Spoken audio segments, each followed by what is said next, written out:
சாட்சி கெட்டு போயிடும். முதல்ல உங்களுக்கு ஊழியத்துக்கு தேவை சாட்சி, அது கெட்டு போயிடும். வதந்திகள் உங்கள் சாட்சிகளை அழிக்காது. வதந்திகளே இருந்தால் கூட அந்த அந்த அந்த எப்படி அந்த காரியங்கள் உங்களுக்கு ஆதியாம் புஸ்தகம் நீங்கள் பார்த்தீங்கன்னா, ஆதியாம் புஸ்தகத்தில் பழைய ஏற்பாட்டில் யோசேப்பு தேவன் தீர்க்கதரிசனம் உரைக்க செய்கிறார், இல்லைன்னு சொல்ல.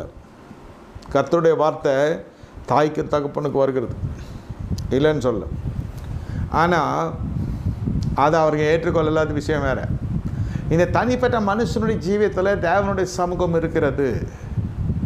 தேவ ஆவியானவர் தம்முடைய சர்வ வியாபியாய் தம்முடைய வல்லமை வெளிப்படுத்துகிறார், தம்முடைய பலத்தை வெளிப்படுத்துகிறார், தம்முடைய சத்துவத்தை வெளிப்படுத்துகிறார், தம்முடைய ராஜ்யத்தை ஸ்தாபிக்கிறார். அப்பொழுது இந்த மனுஷனுடைய வாழ்க்கை எப்படி இருக்க வேண்டும் என்றால், இவனுடைய விருப்பம் என்பது அப்படியே தகனிக்கப்பட்டுரும்.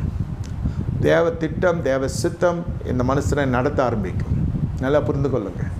அப்பொழுது எந்த மனுஷர்கள் இவன் நேசிக்கிறானோ அந்த மனுஷர்கள் வெறுத்து விட்டு போவாங்க. உங்கள் வாழ்க்கை அப்படி போய் கொண்டிருக்கலாம். நான் நேசித்தேன், என் பெற்றோர் நேசித்தேன், என் உற்றாரை நேசித்தேன், உறவினர் நேசித்தேன், என் உடன்பிறப்பை நேசித்தேன், யாரும் கண்டுகொள்ளலை. ஏன் எல்லோரும் எனக்கு நன்மை பெற்றுக்கொள்கிறவரை அதன் பிறகு என்ன உதாசீனப்படுத்துகிறாங்க? உன்னுடைய அழைப்பு, உன்னுடைய தெரிந்து கொள்ளுதல், தேவன் உன்னை பிரித்து எடுத்து கொண்டு வருகிறார். தேவன் எழுப்பிற ஜனங்களோடு தான் நீங்கள் இணைந்து போக முடியும்.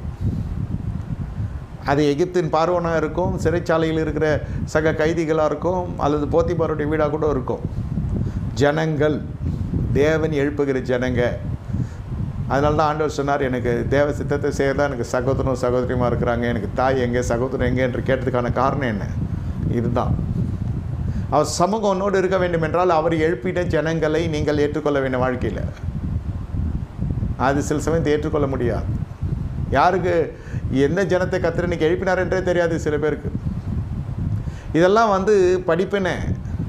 கர்த்தருக்குள்ளே ஒரு மனுஷன் தன்னை ஊர்ஜிதப்படுத்தி கொள்ளுகிற பொழுது தான் இதெல்லாம் தெரியும். ராஜாக்களுக்கு தான் ஊழியம் செய்கிறேன்னு சொல்ல முடியாது, நான் ஏழைகளுக்கு தான் ஊழியம் செய்வேன்னு சொல்ல முடியாது, நான் கல்லாத்தனுக்கு தான் ஊழியம் செய்வேன் என்றும் சொல்ல முடியாது.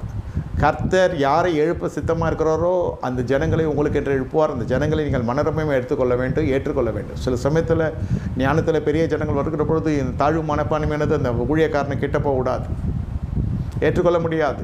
என்னிலும் பலவான்களாக இருக்கிறாங்க, நாங்களோ வெட்டுக்கிளிகளை போல் இருக்கிறோன்னு சொன்னாங்க இல்லையா? இதெல்லாம் போய் சேராது. கானானுக்குள்ளே போயிட்டு ரிட்டர்ன் வந்துடுச்சு. இதெல்லாம் ஊழியத்துக்குள்ளே போய் ஃபெயிலான கேஸ்.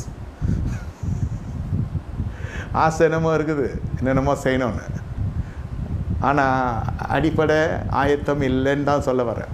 நமக்கு அதிர்ஷ்டம்லாம் கிடையாது, கிருபை தான்.